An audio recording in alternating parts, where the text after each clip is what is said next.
ಯಾಕೆ ಬೆಳಿಗ್ಗೆ ಏನು 10 ಗಂಟೆಗೆ ಅಂದ್ರೆ ಯಾರು ಬರ್ತಾರೆ ಯಾರು ಬರ್ತಾರೆ ಹೇಳಿ?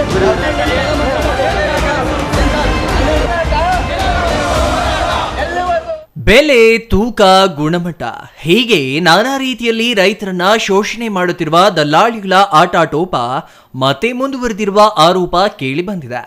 ಚಿಕ್ಕಬಳ್ಳಾಪುರ ಎಪಿಎಂಸಿ ಅಧಿಕಾರಿಗಳು ಮಂಡಿ ಮಾಲೀಕರ ಜೊತೆ ಸೇರಿ ರೈತರನ್ನ ಶೋಷಣೆ ಮಾಡುವ ಆದೇಶ ನೀಡಿರುವ ಆರೋಪಕ್ಕೆ ರೈತರು ಕೆರಳಿದ್ದಾರೆ.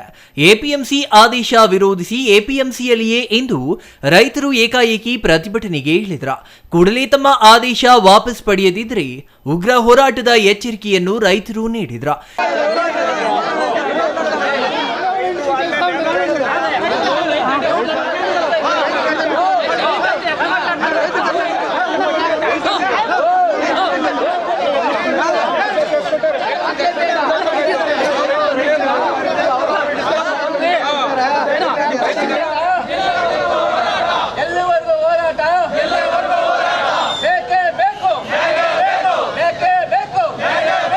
ಚಿಕ್ಕಬಳ್ಳಾಪುರ ಎಪಿಎಂಸಿಯಲ್ಲಿ ಹೂವು, ಹಣ್ಣು, ತರಕಾರಿಯನ್ನ ರೈತರು ಬೆಳಗ್ಗೆ 6 ಗಂಟೆಗೆ ತಂದು ಮಾರಾಟ ಮಾಡಿಕೊಂಡು ಹೋಗಲು ಅವಕಾಶವಿತ್ತು.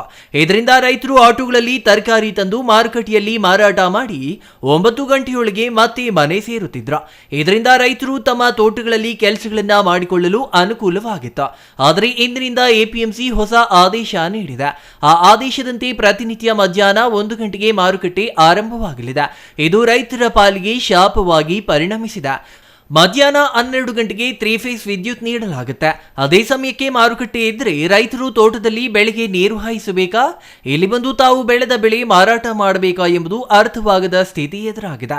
ಅಷ್ಟೇ ಅಲ್ಲ, 11 ಗಂಟೆಗೆ ಮಾರುಕಟ್ಟೆ ಇದ್ರೆ ಆಟೋಗಳಿಗೆ ನೀಡಬೇಕಾದ ಬಾಡಿಗೆಯು ದುಪ್ಪಟ್ಟು ನೀಡಬೇಕಾಗತ್ತೆ. ಅಂದರೆ ಬೆಳಗ್ಗೆ 6 ಗಂಟೆಗೆ ಬಂದು 9 ಗಂಟೆಗೆ ವಾಪಸ್ ಆಗುವ ವೇಳೆ 500 ರೂಪಾಯಿ ಬಾಡಿಗೆ ನೀಡುತ್ತಿದ್ದ ರೈತರು 11 ಗಂಟೆಗೆ ಮಾರುಕಟ್ಟೆಯಾದ್ರೆ ಇಡೀ ದಿನ ಕಾಯಬೇಕಾದ ಸ್ಥಿತಿ ಎದುರಾಗುವ ಕಾರಣದಿಂದ 1,000 ರೂಪಾಯಿ ನೀಡಬೇಕಾದ ಅನಿವಾರ್ಯತೆ ಎದುರಾಗಿದೆ. ಮತ್ತೊಂದು ಸಮಸ್ಯೆ ಎಂದರೆ ಬೆಳಗ್ಗೆ 6 ಗಂಟೆಯಿಂದಲೇ ಟೊಮೆಟೊ ಮತ್ತು ಹೂವಿನ ಮಾರುಕಟ್ಟೆ ತೆರೆಯಲಾಗುತ್ತದೆ ಎಂದು ಎಪಿಎಂಸಿ ಆದೇಶದಲ್ಲಿ ಹೇಳಲಾಗಿದೆ. ಅಂದರೆ ಟೊಮೆಟೊ, ಹೂವು ಮತ್ತು ತರಕಾರಿ 3 ಬೆಳೆಗಳನ್ನ ಬೆಳೆಯುವ ರೈತರು ಜಿಲ್ಲೆಯಲ್ಲಿದ್ದು ಇವರು 3 ಬೆಳೆಗಳನ್ನ ಮಾರಾಟ ಮಾಡಲು ಮಾರುಕಟ್ಟೆಗೆ ಒಟ್ಟಿಗೆ ತರುತ್ತಾರೆ. ಬೆಳಗ್ಗೆ 6 ಗಂಟೆಗೆ ಹೂವು ಮತ್ತು ಟೊಮೆಟೊ ಮಾರಾಟ ಮಾಡಿ ಮಧ್ಯಾಹ್ನ 12 ಗಂಟೆಯವರೆಗೂ ತರಕಾರಿ ಮಾರಾಟ ಮಾಡಲು ಕಾಯಬೇಕಾದ ದುಸ್ಥಿತಿ ಎದುರಾಗಿದೆ. ಎಪಿಎಂಸಿ ಅಧಿಕಾರಿಗಳು ರೈತರೊಂದಿಗೆ ಯಾವುದೇ ಚರ್ಚೆ ನಡೆಸದೆ ಮಂಡಿ ಮಾಲೀಕರು ಶಾಮೀಲಾಗಿ ರೈತ ವಿರೋಧಿ ಆದೇಶ ಹೊರಡಿಸಿದ್ದು ಯಾವುದೇ ಕಾರಣಕ್ಕೂ ಈ ಆದೇಶ ಪಾಲನೆ ಮಾಡಲು ಸಾಧ್ಯವಿಲ್ಲ ಎಂದು ರೈತರು ಆಕ್ರೋಶ ವ್ಯಕ್ತಪಡಿಸಿದ್ದಾರೆ. ಇಷ್ಟು ದಿವಸ ಹೆಂಗಿತ್ತು ಹಂಗೆ ಇಲ್ಲಿ ನಮಗೆ ಏನಂದರೆ ಈಗ ಇದು ತರಕಾರಿ ಹಾಕೋ ಬರ್ತೀರಿ 12 ಗಂಟೆ ಕರೆಂಟ್ ಬರುತ್ತೆ. 12 ಗಂಟೆ ಮೇಲೆ ಇಲ್ಲಿದ್ರೆ ನಮಗೆ ಅಲ್ಲಿ ನೀರು ಬಿಡೋ ಯಾರು ಇರೋದಿಲ್ಲ. ಇವರು 12 ಗಂಟೆ ಮೇಲೆ ಬರ್ತಾರೆ, 10 ರೂಪಾಯಿಂದ 5 ರೂಪಾಯಿಗೆ ಹೋಗ್ತಾರೆ, ತಗೊಂಡು ಹೋಗ್ತಾರೆ. ಈ ಮಾರ್ಕೆಟು 12 ಗಂಟೆ ಮೇಲೆ ಅಂದರೆ ಬಾಗೇಪಲ್ಲಿಗೆ ಹೋಗ್ತಾರೆ ಚಿಲ್ಲರೆ ಗಿರಾಕಿಗಳು. ಆಯಿತಾ, ಮತ್ತು ನಮ್ಮದು ಹೆಂಗೆ ನಿಂತು ಹೋಗುತ್ತೆ, ನಮ್ಗೆ ಯಾರೂ ಕಟ್ಕೊಡೋದಿಲ್ಲ. ನಮ್ಮ ರೈತರನ್ನ ಕರೆದಿಲ್ಲ ಮೇನ್ ಇವರು. ಆಟೋದಲ್ಲಿ ಹಾಕೋ ಬರ್ತೀರಿ, 12 ಗಂಟೆ ಕರೆಂಟ್ ಇರ್ತದೆ, ನಮ್ಮ ಮನೆಗೆ ಹೋಗ್ಬೇಕು, ಅಲ್ಲಿ ನೀರು ಬಿಡೋದಿಲ್ಲ. ಇಲ್ಲಿ 6-3 ಹೋಗ್ತಾರೆ, ಚಿಲ್ಲರೆ ಗಿರಾಕಿ ಯಾರೂ ಇರೋದಿಲ್ಲ. ದೊಡ್ಡ ವ್ಯಾಪಾರ ಬರ್ತಾರೆ, 4 ಜನ ತಗೊಂಡು ಹೋಗ್ತಾರೆ. ಹಂಗಾಗಿ ನಮಗೆ ಮಾಮೂಲಿ ಹೆಂಗಿದ್ರೆ ಹಂಗೆ ಇಲ್ಲಿ. ಸರ್, ನಾವು ಬೆಳಗ್ಗೆ 6 ಗಂಟೆಗೆ ತರಕಾರಿ ತಂದು ಪ್ರತಿದಿನಾನು 9 ಗಂಟೆ ಅಷ್ಟರೊಳಗಡೆ ಸೇಲ್ ಮಾಡಿಕೊಂಡು ಮನೆಗೆ ಹೋಗ್ತಾ ಇದ್ವಿ. ಈಗ ಏನಾಗ್ತಾ ಇದೆ ಅಂದರೆ 11 ಗಂಟೆಗೆ ಅಂತ ಹೇಳ್ಬಿಟ್ಟು ಫಿಕ್ಸ್ ಮಾಡಿದ್ದೀವಿ ಅಂತ ಹೇಳ್ಬಿಟ್ಟು ಎಪಿಎಂಸಿಯಿಂದ ಇದು ಮಾಡಿ ಇರ್ತಾ ಇದ್ದಾರೆ. 11 ಗಂಟೆಗೆ ಬರೋದ್ರಿಂದ ನಮಗೆ ತರಕಾರಿ ಲಾಸ್ ಆಗುತ್ತೆ, ಜೊತೆಗೆ ಟೈಮ್ ವೇಸ್ಟ್ ಆಗುತ್ತೆ, ಜೊತೆಗೆ ಅನಾನುಕೂಲಗಳು ಜಾಸ್ತಿ ಆಗ್ತವೆ. ಇವಾಗ ಆಟೋದಲ್ಲಿ ಹಾಕೊಂಡು ಬಂದಿರ್ತೀವಿ, ಆಟೋದವರಿಗೆ ಇವಾಗ 500 ರೂಪಾಯಿ ಕೊಡೋ ಬದಲು ಅವಾಗ 1000 ರೂಪಾಯಿ ಕೊಡೋ ಹೇಳ್ತಾರೆ. ಆಮೇಲೆ ತರಕಾರಿ ಇವಾಗ 10 ರೂಪಾಯಿ ಹೋಗೋದು, ಅವಾಗ ಏನಾಗುತ್ತೆ ಅಂದರೆ 3 ರೂಪಾಯಿ ಕೊಡಬೇಕಾಗುತ್ತೆ. ಆಮೇಲೆ ಕಸ್ಟಮರ್ಗಳು ಬಂದಿರೋರು ಹೊರಟೋಗಿರ್ತಾರೆ, ಬೇರೆ ಕಡೆ ಎಲ್ಲ ಹೊರಟೋಗ್ತಾರೆ. ಚಿಲ್ಲರೆ ಗಿರಾಕಿಗಳೆಲ್ಲರೂ ಇವಾಗ ಮದುವೆ ಮುಂಜಿ ಇನ್ನೊಂದು ಮತ್ತೊಂದು ಮಾಡೋರೆಲ್ಲರೂ ಬೆಳಗ್ಗೆ ತಗೊಂಡೋಗೋರು ಬಂದುಬಿಟ್ಟು ತಗೊಂಡೋಗ್ತಾ ಇದ್ರು. ಇವಾಗ ಏನಾಗುತ್ತೆ ಅಂದರೆ ಬೇರೆ ಕಡೆ ಗೋರಿಬ್ನೂರು, ಬಾಗೇಪಲ್ಲಿ, ಇನ್ನು ಬೇರೆ ಕಡೆ ಎಲ್ಲ ಹೊರಟೋಗ್ಬಿಡ್ತಾರೆ. ಇಲ್ಲಿ ನಮಗೆ ಇದಾಗೋದಿಲ್ಲ. ಆಮೇಲೆ ನಾವು ಬೇರೆ ಕಡೆ ಹೋಗಬೇಕಾಗುತ್ತೆ, ಅವಾಗ ನಮಗೂ ರಿಸ್ಕ್ ಆಗುತ್ತೆ. ಇವಾಗ ಇಷ್ಟು ದಿನ ಯಾವ ಥರ ಮಾಡ್ತಾಯಿದ್ರು, ಬೆಳಗ್ಗೆ 6 ಗಂಟೆಯಿಂದ ಮಾಮೂಲಿ ಇದು ಮಾಡ್ತಾಯಿದ್ರು, ಅದೇ ಥರ ಇದ್ದರೆ ಸಾಯಂಕಾಲದವರೆಗೂ ಮಾಡ್ಕೊಳ್ಳಿ, ನಮಗೇನು ಅಭ್ಯಂತರ ಇಲ್ಲ. ಆದರೆ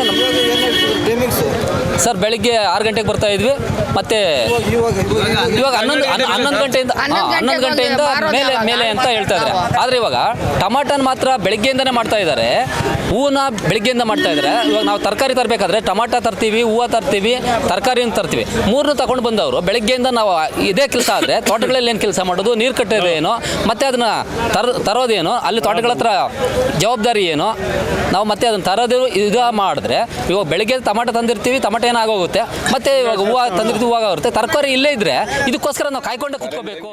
ಅಲ್ಲದೆ ಬೆಳಗಿನ ವೇಳೆ ತರಕಾರಿ ತಾಜಾತನದಿಂದ ಇದ್ದು ಉತ್ತಮ ಬೆಳೆಗೆ ಮಾರಾಟವಾಗಲಿದೆ. ಆದರೆ ಮಧ್ಯಾಹ್ನ ಬಿಸಿಲಿನ ವೇಳೆ ತರಕಾರಿ ಮಾರುಕಟ್ಟೆಗೆ ತಂದರೆ ಅದು ಮಾರುಕಟ್ಟೆಗೆ ಬರುವ ವೇಳೆಗೆ ಬಾಡಿ ತಾಜಾತನ ಕಳೆದುಕೊಂಡಿರುತ್ತದೆ. ಇದರಿಂದ ರೈತರಿಗೆ ಬೆಲೆ ಸಿಗದೆ ನಷ್ಟ ಅನುಭವಿಸಬೇಕಾದ ಸ್ಥಿತಿಯೂ ಇದೆ.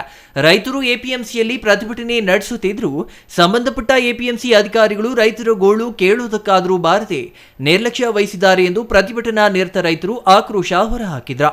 ಅಲ್ಲದೆ ಯಾವುದೇ ಕಾರಣಕ್ಕೂ ಹೊಸ ಆದೇಶದಂತೆ ಮಾರುಕಟ್ಟೆ ನಡೆಸಬಾರದು, ಹಳೆ ಪದ್ಧತಿಯಲ್ಲಿಯೇ ಬೆಳಗ್ಗೆ 6 ಗಂಟೆಗೆ ಮಾರುಕಟ್ಟೆ ಮುಂದುವರಿಯಬೇಕು ಎಂದು ರೈತರು ಪಟ್ಟು ಹಿಡಿದ್ರು.